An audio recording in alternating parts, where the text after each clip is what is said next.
बाहिर चाहिँ झमझम झरी परेको बेला भित्र चाहिँ तातो तातो पिरो पिरो चाउचाउ खानुको मजै बेग्लै हुन्छ होइन साथीहरू। ल आउनुहोस् त साथीहरू आज चाहिँ अब चाउचाउ बनाऊँ है त। मैले चाहिँ सुरुमै पानी चाहिँ बोइल गरिसकेको थिएँ, त्यस पछाडि मैले चाहिँ गेडागुडी हाल्छु क्या साथीहरू। अनि आफूसँग भएको जे छ सब्जीहरू चाहिँ यसमा हाल्न मिल्ने कुराहरू चाहिँ हाल्दा पनि हुन्छ होइन। मैले चाहिँ गाजर र यो चना मटर चाहिँ हालेँ। मलाई चाहिँ यसरी हालेको चाहिँ एकदमै मनपर्छ। अनि त्यस पछाडि मैले चाहिँ यो जिङपिङ भनेको चाउचाउ चाहिँ हालेँ क्या साथीहरू। बाहिर हेर्नु त यस्तो झरी परिरहेको छ नि त, अब साउन महिनामा त यसो झरी त पर्ने भयो नि।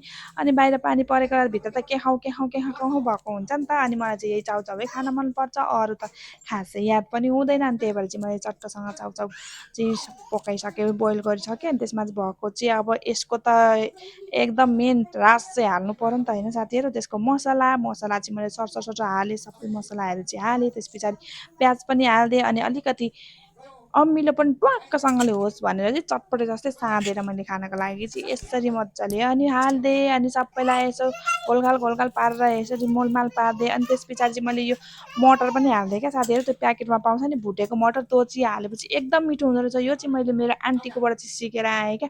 म चाहिँ पहिले हाल्दिनँ थिएँ, पछि त्यहाँ खाएर आएपछि आन्टीले हाल्नु हुँदो रहेछ। अनि त्यसरी हालेर खाएपछि त मलाई एकदम मन पऱ्यो क्या। अनि म चाहिँ अचारले यसरी हालेर खान्छु क्या। अनि मैले एउटा अन्डा पनि उसिनेर राखिरहेको थिएँ। अनि चट्टसँगले एउटा अन्डा त हाल्नै पर्यो। त्यस पछाडि काँक्रा पनि चट्ट काट्यो अरे। अनि यहाँनिर डेकोरेसन गरेर राख्दैछु।